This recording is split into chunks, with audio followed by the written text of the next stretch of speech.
Alors, comme je disais dans le short numéro 586,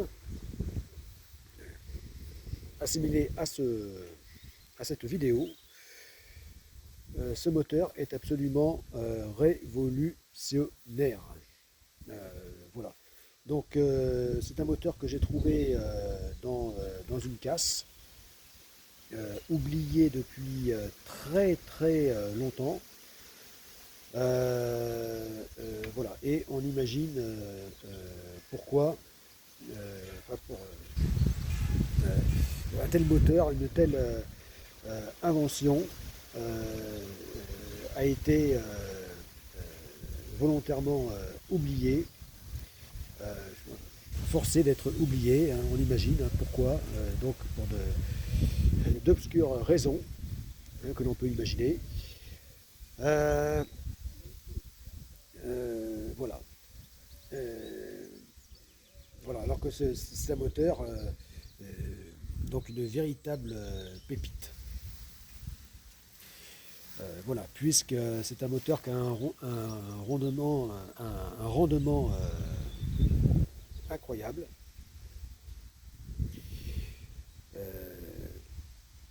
Voilà, puisqu'il permet d'avoir une autonomie grâce à sa très très faible consommation, d'avoir une autonomie quasi illimitée. Voilà. Donc c'est un moteur qui fonctionne donc avec un carburant que je ne citerai pas, et surtout qui, bah, comme je viens de dire, qui consomme extrêmement peu. Euh, euh, et, euh, et donc ce qui,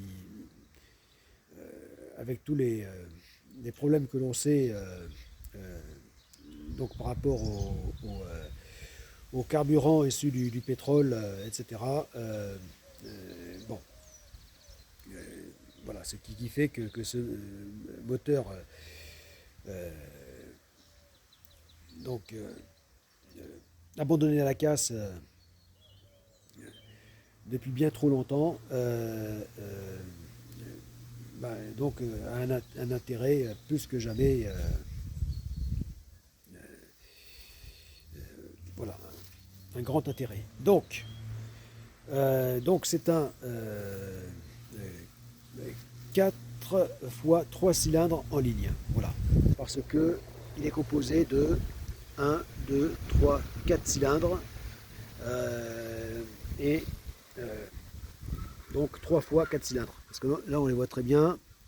1, 2 et 3. Voilà. Donc 3 lignes en parallèle. Voilà, euh, ce qui en plus fait que ça permet à ce moteur euh, de, euh, de pouvoir continuer à fonctionner même si il a 1, 2, 3 cylindres donc en panne. Voilà. Voilà. Donc en plus, ça lui permet d'être réparable et de pouvoir fonctionner même voilà, même en cas voilà,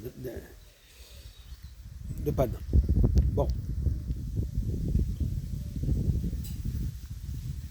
voilà, donc ce moteur va être installé est en cours d'installation, donc sur ce petit voilier océanique de 10 mètres pour 9 tonnes. Voilà, donc, donc relativement lourd, hein, puisque à son poids maximum, son poids à charge maximum, et bien donc fera donc les 9 tonnes. Voilà. Et malgré tout, grâce à ce moteur, eh bien, lorsqu'il n'y aura pas de vent, ce voilier pourra donc franchir le fameux seuil des 50, 55 nœuds. Voilà. Donc, voilà, donc c'est ce qui correspond à 100 km/h. Voilà, franchir les 100 km/h, ce qui encore aujourd'hui est quelque chose d'absolument exceptionnel pour les navires et encore plus pour des navires conçus pour la navigation au large. Voilà, enfin, conçus pour naviguer donc la navigation au long cours. Voilà.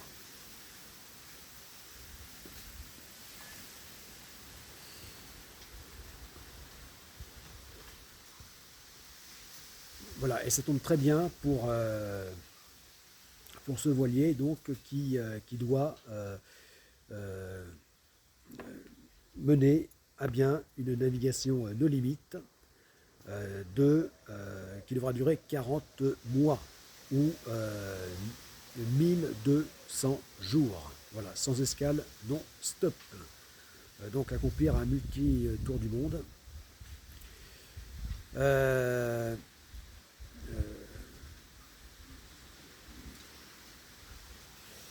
Voilà, c'est le but donc de cette navigation. Voilà,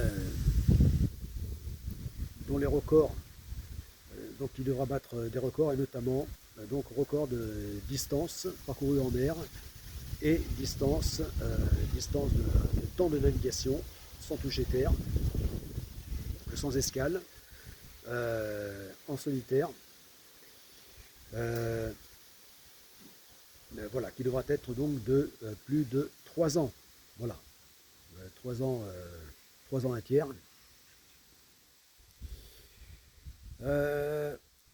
Voilà. Et le but, c'est que ce voilier puisse quand même avancer lorsqu'il n'a pas de vent. Voilà. D'où l'intérêt qu'il soit motorisé et donc pour ce faire, je cherchais donc un moteur révolutionnaire qui puisse permettre à ce voilier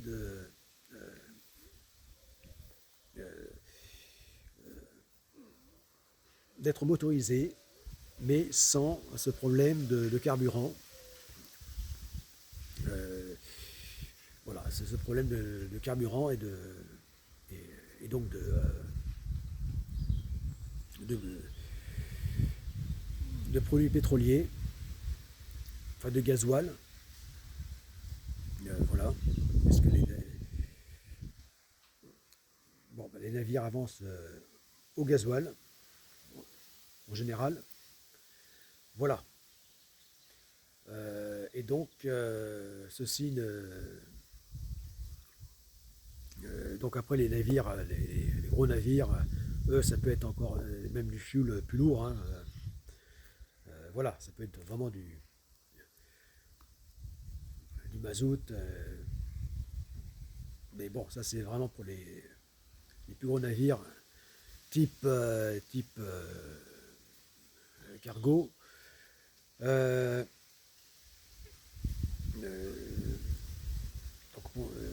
Porte-conteneurs, super-tankers, etc.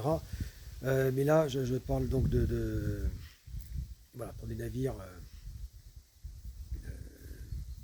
Voilà, sinon aujourd'hui, bon, voilà, la plupart des navires donc fonctionnent au gasoil,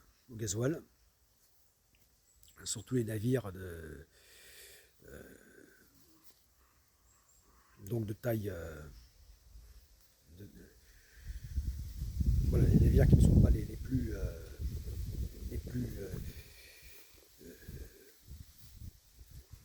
les plus grands, quoi. Voilà. Pour la plupart des petits navires et de taille moyenne, donc quasiment tous fonctionnent donc aujourd'hui au gasoil. Voilà. Donc, quand on sait bon, le niveau de crise que l'on atteint par rapport à tous ces produits, ces carburants pétroliers, eh bien, accomplir vu la consommation, donc le plein que ceci implique, tout ça, faisait que le moteur était impossible, à moins d'être ravitaillé régulièrement en cours de navigation. Eh bien, ceci faisait que l'usage du moteur thermique est donc impossible. Voilà. Et donc c'est pour ça qu'ayant trouvé ce moteur à la casse, eh bien, et qui plus est fortuitement en plus, donc vraiment extraordinaire, eh bien, fait que du coup, là, bah, il va être possible que ce voilier fonctionne donc au moteur, voilà, dès qu'il n'y aura pas de vent. Voilà. Et en plus, en allant, en dépassant le seuil de vitesse, voilà, qui n'est, enfin, un seuil de vitesse inimaginable, et qui plus est, donc pour un voilier lourd, voilà, à déplacement, et qu'on pourrait presque dire lourd, voilà, par rapport à des carènes, on va dire planantes, notamment pour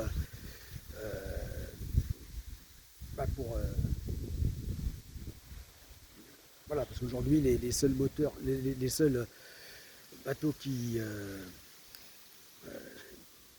enfin, à propulsion mécanique qui peuvent avancer, franchir ce seuil hein, des 55 nœuds, ce sont des carènes dites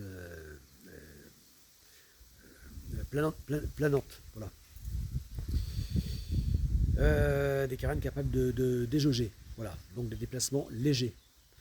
Voilà. Alors que là, grâce à ce moteur, et bien même cette carène à déplacement, qu'on peut dire pour un voilier, donc, contemporain, moderne, donc est plutôt un déplacement lourd, eh bien permettra donc de franchir ce fameux seuil. Voilà.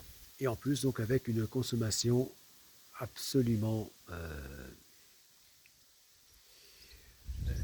dérisoire. Voilà. Ce qui fait qu'avec à peine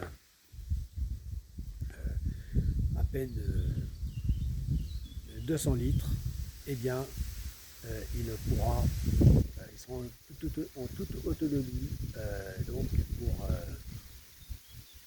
cette période de navigation de 1200 jours. Voilà. Sans escale. Voilà, multi-tour du monde, sans escale. Voilà, alors là, on voit ici, alors là, ça c'est toujours dans le dans le secteur études et conception donc de ce voilier. Donc là aussi, là c'est je me casse toujours la tête à trouver un moyen enfin, comment construire l'arrière de ce voilier. Voilà. Voilà. Donc c'est un sujet assez complexe. Voilà, où à chaque fois que je trouve des solutions, enfin des avantages, eh bien, d'un côté, créer des inconvénients sur d'autres plans. Donc c'est sur d'autres domaines. Donc c'est vraiment un casse-tête terrible.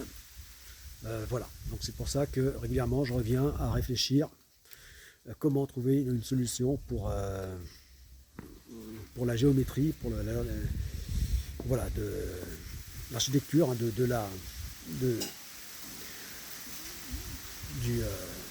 du tableau arrière de ce voilier. Voilà. Voilà, sachant que tous les appendices se trouveront donc à l'extérieur sur le tableau arrière. Voilà. Tous les appendices de propulsion directionnelle, etc. Donc devront être à l'extérieur et amovibles. Voilà, c'est ça voilà. Donc c'est ça qui pose problème. Voilà. Donc là on voit que sa longueur la plus courte, de 9,80 m, a ici la plus longue, 10,55 m, donc qui est proposée par l'architecte de ce modèle. Voilà, donc au plus court 9,80 m, au plus long que ces plans autorisent, donc 10,55 m. Voilà. Voilà, voilà.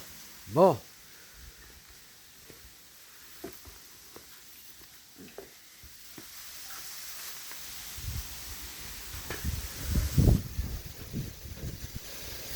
Voilà. Donc.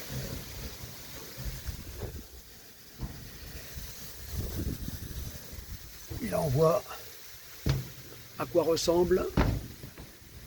Ça prend forme. Donc, définitivement, la partie arrière du pont. Voilà. Voilà, disposition définitive des plaques d'acier. Voilà.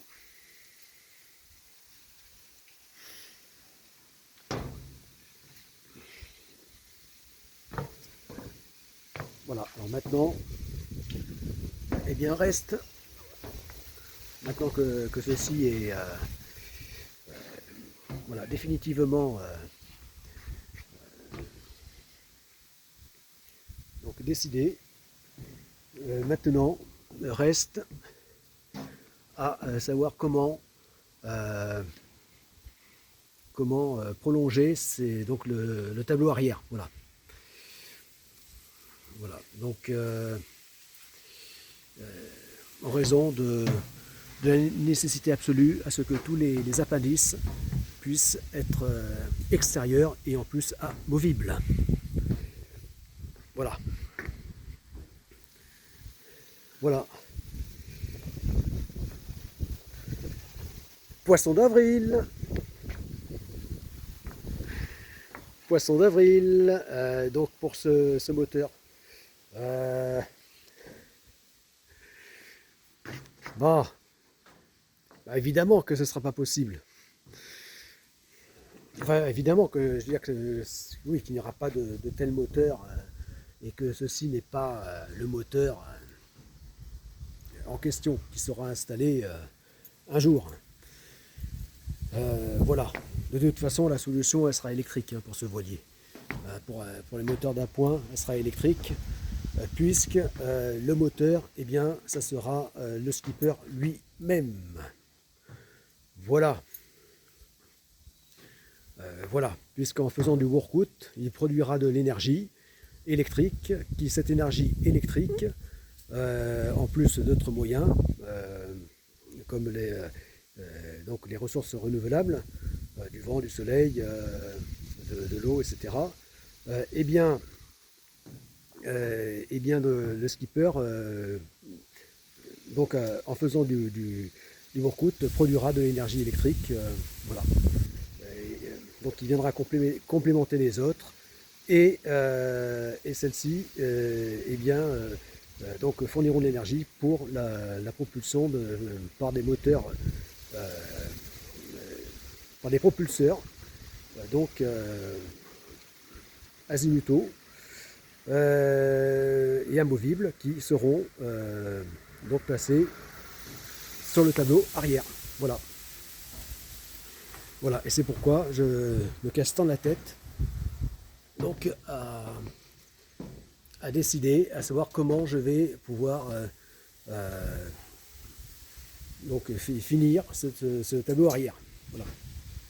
Qui est vraiment la partie la plus compliquée pour toutes ces questions d'appendices ramenés à l'extérieur et en plus devant être amovibles. Voilà. Bon. Ah, les poissons d'avril. Hein. Voilà.